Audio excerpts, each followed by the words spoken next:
যে বিষয়ের উপর আলোচনা করব তার শিরোনাম হচ্ছে সৃষ্টির সেবা এবং সুন্দর আচরণ।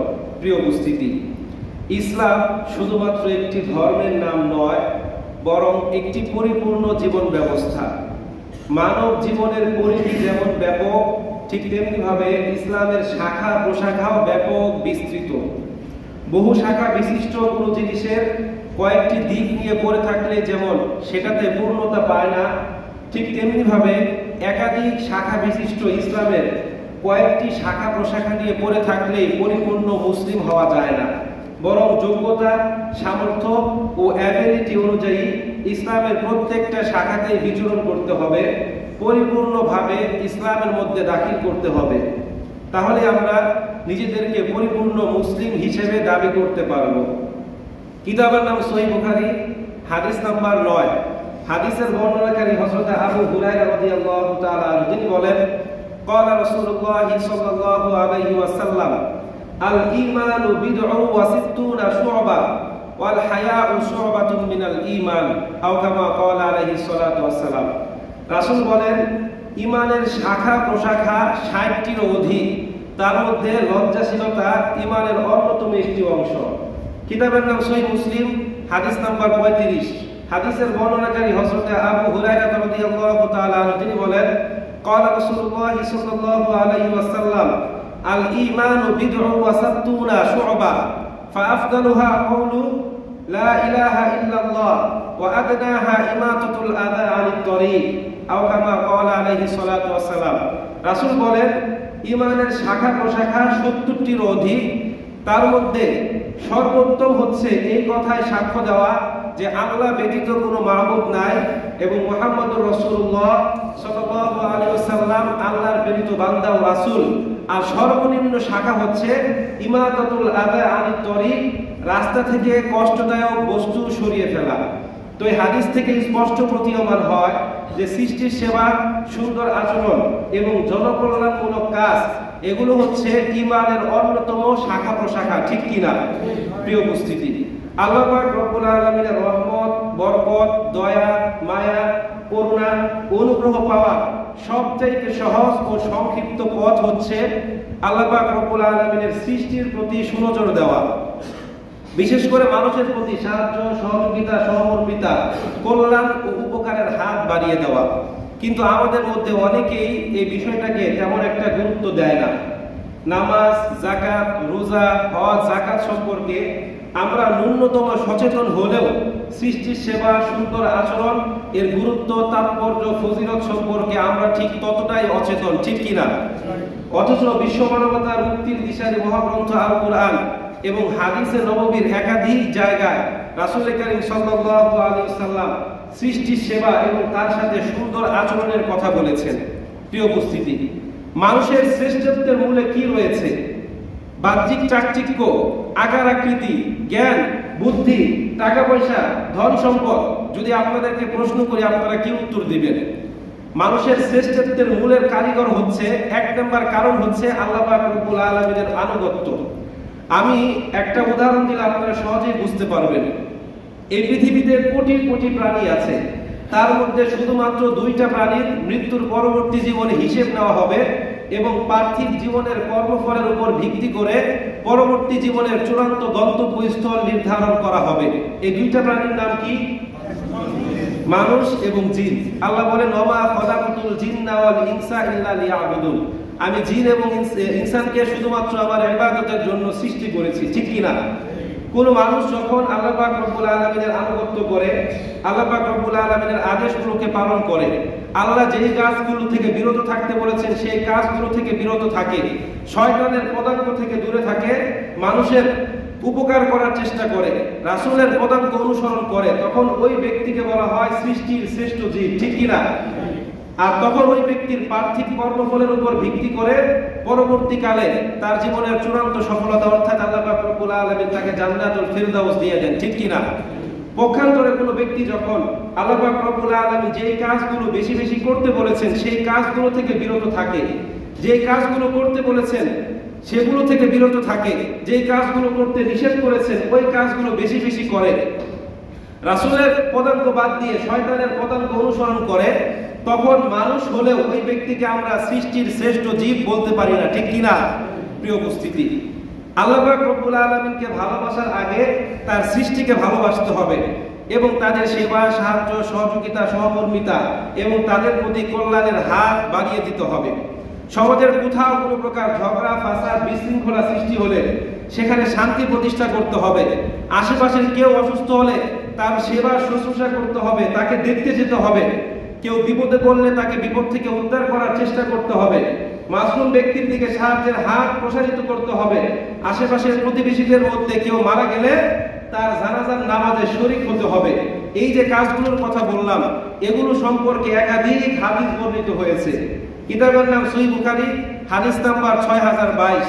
হাদিসের বর্ণনাকারী হযরত মুসা আশআরী রাদিয়াল্লাহু তাআলা আনহু, তিনি বলেন, قال رسول الله صلى الله عليه وسلم على كل مسلم صدقة قالوا فإن لم يجد قال فيعمل بيده فينفع نفسه ويتصدق قالوا فإن لم يفعل قال فيعين ذا الحاجة الملهوف قالوا فإن لم يفعل قال فيأمر بالمعروف قالوا فإن لم يفعل قال فيمسك عن الشر فإنه له صدقة أو كما قال عليه الصلاة والسلام।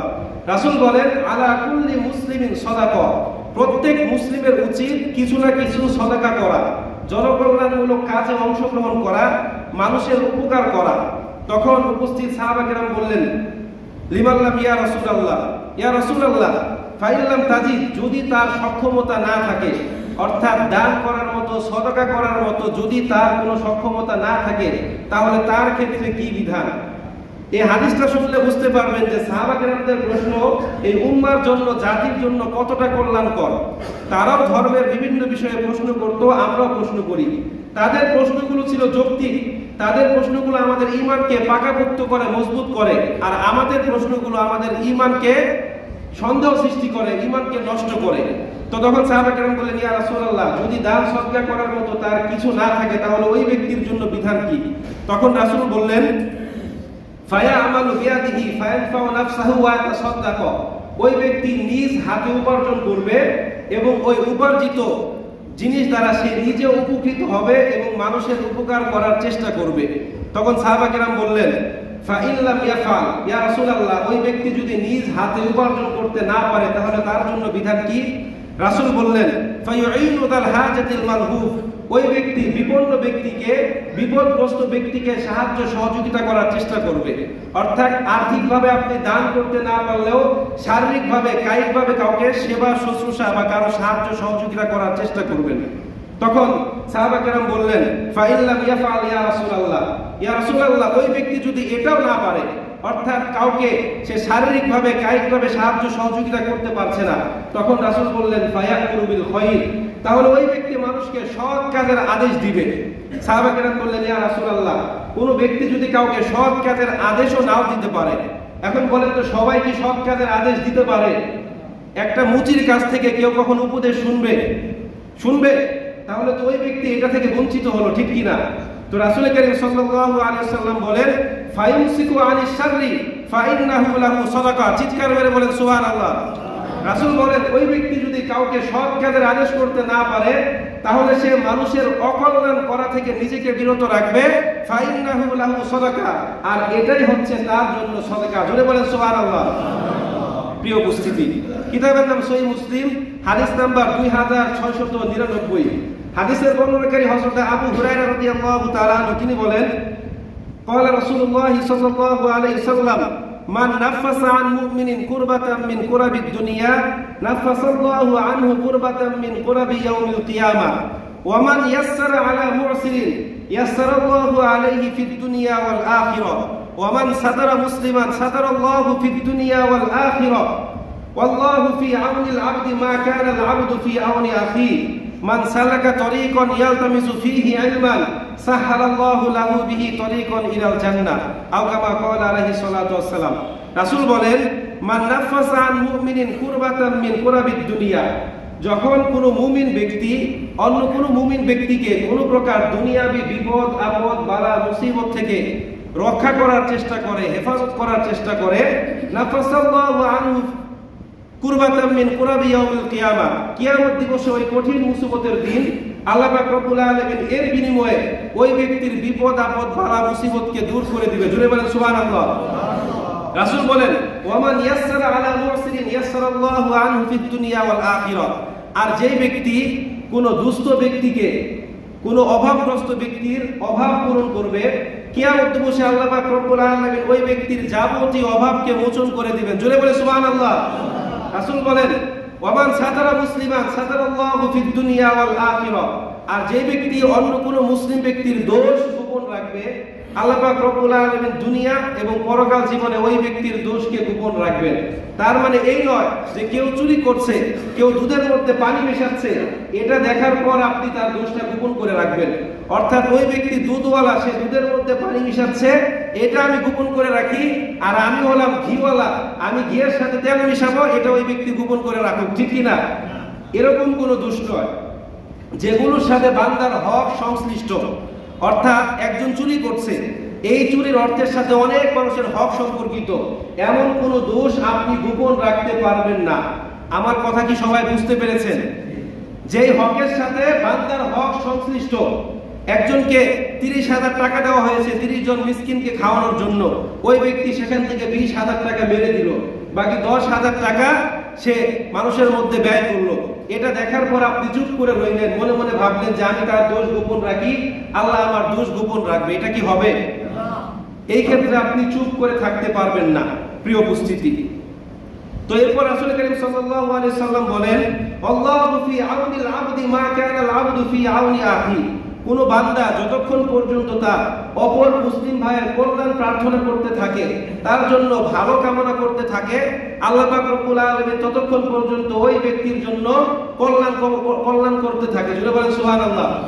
এরপরে রাসূল করিম সাল্লাল্লাহু আলাইহি সাল্লাম বলেন মান সালাকা তরিকান ইয়ালতামিসু ফীহি ইলমান সাহালাল্লাহু লাহু বিহি তরিকান ইলাল জান্নাহ, যে ব্যক্তি ইলম অর্জনের জন্য ঘর থেকে বের হয়, আল্লাহ পাক রব্বুল আলামিন ওই ব্যক্তির জন্য জান্নাতের পথকে সহজ করে দেয়।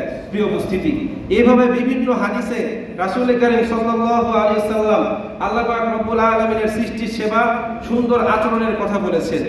এমনকি হাদিসে রাসূল করিম সাল্লাল্লাহু আলাইহি সাল্লাম এটাও বলেছেন যে কোনো ব্যক্তির জন্য এটাও সাদাকা, এটাও একটা দান, যদি সে নিজেকে অপর ভাইয়ের অকল্যাণ করা থেকে নিজেকে বিরত রাখে।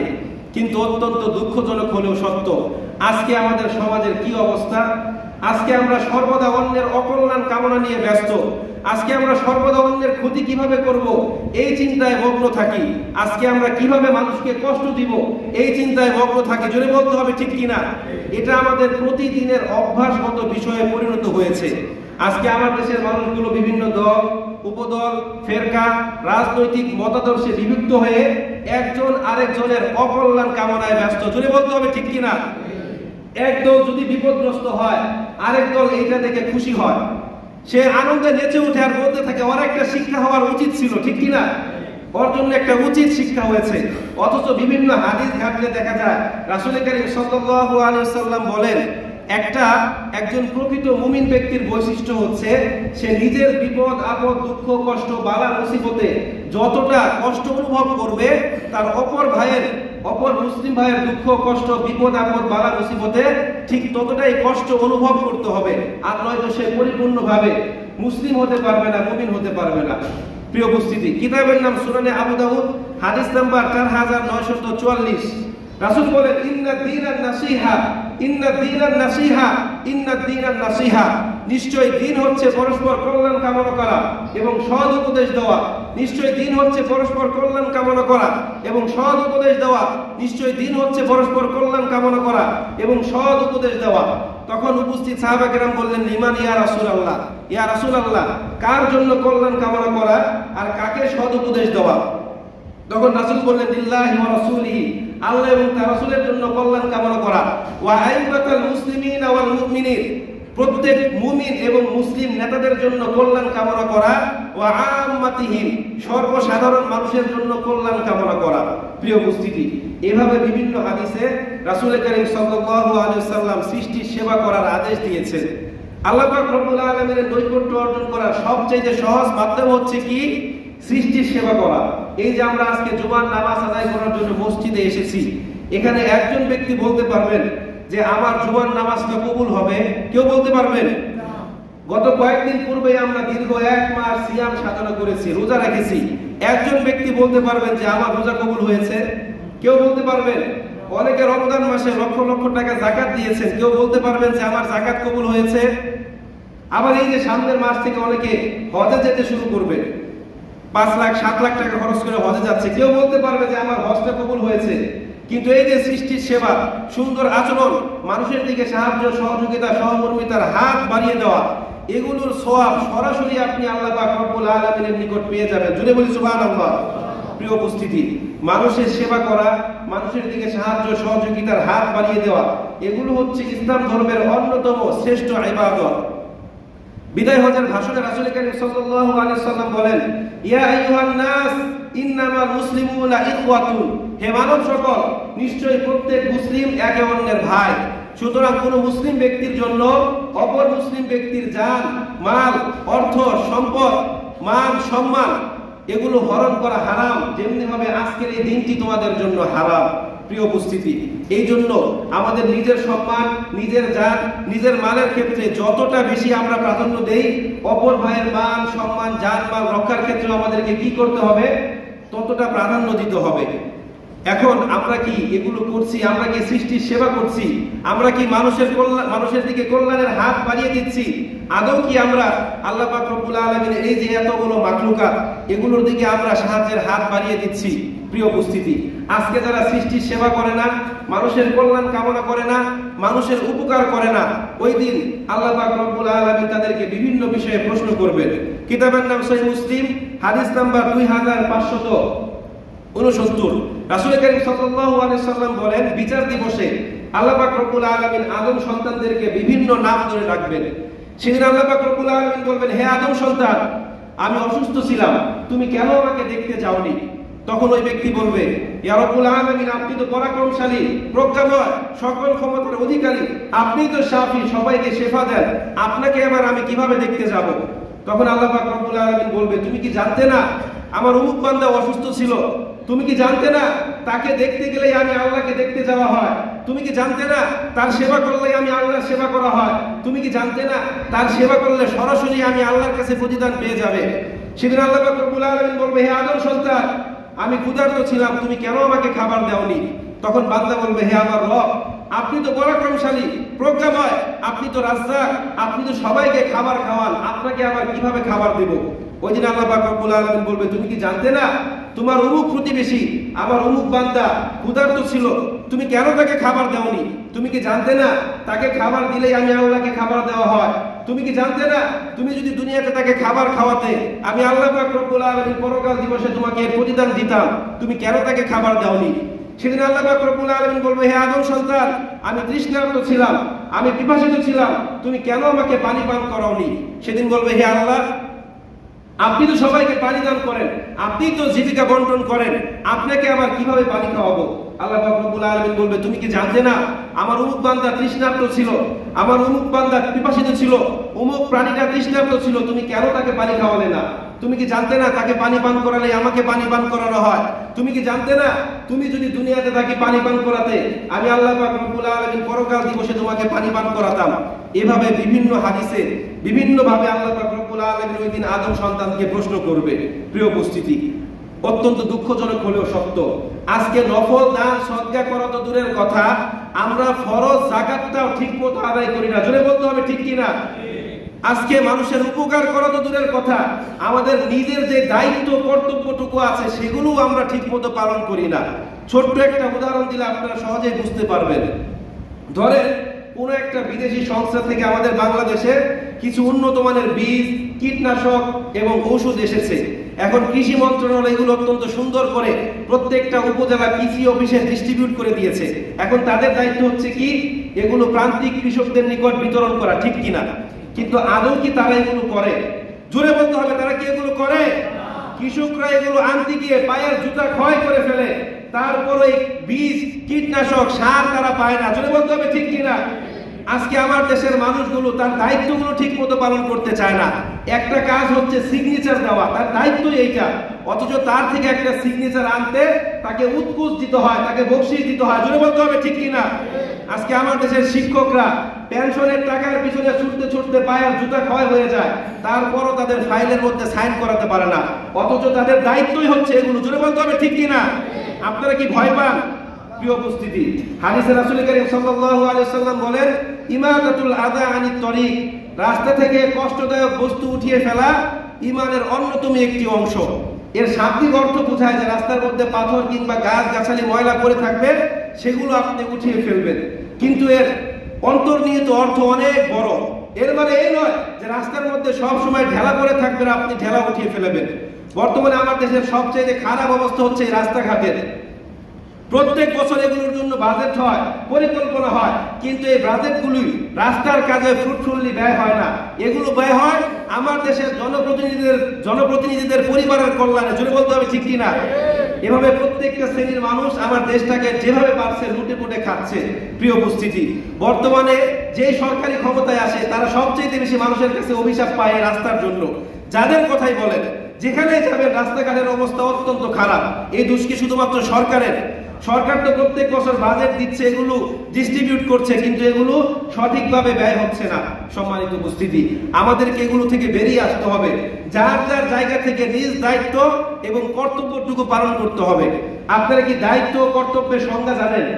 দায়িত্ব হচ্ছে এমন একটা বিষয়, পৌরনীতিতে পড়েছিলাম, দায়িত্ব যদি আপনি পালন না করেন তাহলে তার জন্য হিসাব দিতে হবে, আর কর্তব্যের জন্য আপনাকে হিসাব দিতে হবে না।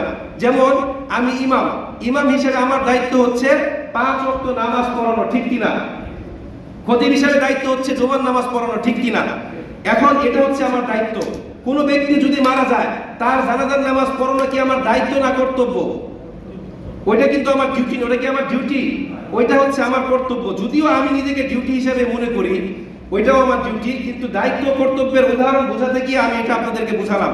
পৌরনীতির ভিতরে আছে নাগরিকদের কিছু দায়িত্ব আছে, কিছু কর্তব্য আছে। দায়িত্ব হচ্ছে তারা রাষ্ট্রের আইন শৃঙ্খলা মেনে চলবে, কোনো প্রকার আইন বিরোধী কাজ করবে না। কর্তব্য হচ্ছে তারা নিয়মিত রাষ্ট্রের সেবা করার চেষ্টা করবে, যেমন গাছ লাগাবে, রাষ্ট্রের বিভিন্ন রকম কল্যাণমূলক সিদ্ধান্ত তারা রাষ্ট্রের সাথে একাগ্রতা পোষণ করবে এবং বিভিন্ন রকম ভালো জনকল্যাণমূলক কাজ করবে। প্রিয় উপস্থিতি, এই যে জনকল্যাণমূলক কাজগুলোর কথা বললাম, ওলামা কেরাম কয়েকটা জনকল্যাণমূলক কাজের কথা উল্লেখ করেছেন। তার মধ্যে 1 নম্বর হচ্ছে ইয়াতিমের সেবা যত্ন করা, তাকে দেখভাল করা। প্রিয় উপস্থিতি, আমাদের দেশে সবচাইতে অসহায় অবস্থা, সবচাইতে নিরাপত্তাহীনভাবে লাঞ্ছিত বঞ্চিত অবস্থায় জীবনযাপন করে একজন ইয়াতিম শিশু, ঠিক কিনা? আপনারা তো অনেকেই জানেন না যে বাচ্চাটা ছোট থেকে বাবা ছাড়া মা ছাড়া বড় হয়েছে, শুধুমাত্র সেই এর অভাব বুঝতে পারে। আপনারা বুঝতে পারবেন যখন আপনার ছেলেকে আপনি খাওয়াতে যান, কুলে নিয়ে ঘুম পাড়ান। একটা এতিম বাচ্চা কি এগুলো পায়? এই জন্য বিশ্ব মানবতার মুক্তির দিশে মহাগ্রন্থ আল কোরআন এবং হাদিসে নববীর বিভিন্ন জায়গায় আল্লাহ এবং তার হাবিব এই ইয়াতীমদেরকে দেখভাল করতে বলেছে। আল্লাহ বলেন, লা তা'বুদু ইল্লাল্লাহ ওয়া বিল ওয়ালিদাইনি ইহসানা ওয়া যিল কুরবা ওয়াল ইয়াতামা ওয়াল মাসাকিন। তোমরা আল্লাহ ব্যতীত অন্য কারো ইবাদত করবে না এবং ইয়াতীম, মিসকিন এবং মুসাফিরদেরকে তোমরা সাহায্য করবে। প্রিয় উপস্থিতি, কিতাবের নাম সহিহ বুখারী, হাদিস নাম্বার 5304। রাসূল করিম সাল্লাল্লাহু আলাইহি ওয়াসাল্লাম বলেন, আনা ওয়া কাফিরুল ইয়াতিম ফিল জান্নাতি ওয়া হাকাযা ওয়া আশারা বিস সাবাবাতি ওয়াল বুস্তা ওয়া ফাররাজা বাইনাহুমা শাইআ। রাসূল এইভাবে হাতের 2টা আঙ্গুল দেখিয়ে বলেন, আমি এবং ইয়াতিমের লালন পালনকারী জান্নাতে ঠিক একইভাবে অবস্থান করব। প্রিয় উপস্থিতি, আবার যারা এই ইয়াতিমের সম্পদকে নষ্ট করে, আজকে আমার দেশে অনেক ইয়াতিমখানা আছে যেখানে খুঁজলে একজন ইয়াতিম খুঁজে পাওয়া যাবে না। জোরে বলতে হবে ঠিক কিনা? এরা কিন্তু ইয়াতিমদের কথা বলে ঠিকই মানুষদের কাছ থেকে অর্থ নিচ্ছে, কিন্তু এগুলো ব্যয় করছে অন্য কাজে। যারা ইয়াতিমের হক নষ্ট করে তাদের সম্পর্কে আল্লাহ কি বলছেন? সূরাতুন নিসা আয়াত নাম্বার 10। আল্লাহ বলেন, ইন্নাল্লাযীনা ইয়াকুলুনা আমওয়ালাল ইয়াতামা যুলমান ইন্নামা ইয়াকুলুনা ফি বুতুনিহিম নারা ওয়া সায়াসলাউনা সাঈরা। আল্লাহ বলেন, ইন্নাল্লাযীনা ইয়াকুলুনা আমওয়ালাল ইয়াতামা যুলমান, নিশ্চয় যারা অন্যায়ভাবে ইয়াতিমের সম্পদ ভক্ষণ করে, ইন্নামা ইয়াকুলুনা ফি বুতুনিহিম নারা, তারা যেন জাহান্নামের আগুন দ্বারা নিজেদের পেটকে ভর্তি করছে, ওয়া সায়াসলাউনা সাঈরা, আর অচিরেই তাদেরকে জাহান্নামের মধ্যে প্রবেশ করানো হবে। এরপর 2 নম্বর হচ্ছে কোনো বিধবা মহিলার দেখভাল করা।